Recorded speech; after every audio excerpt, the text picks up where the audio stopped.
ايه ده يا ريم؟ انتي بقيتي بأربع عيون.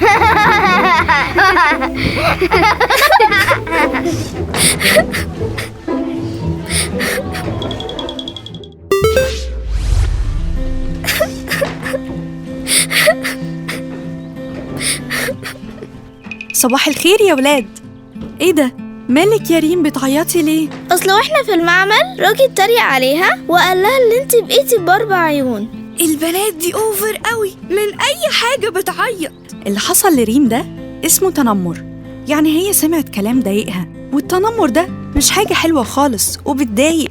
ولو حد فيكم اتعرض لموقف ضايقه يجي ويقولي على طول.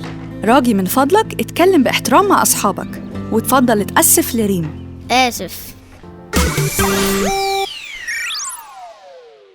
لو عجبك الفيديو اشترك في القناة ودوس لايك علشان يوصلك كل جديد.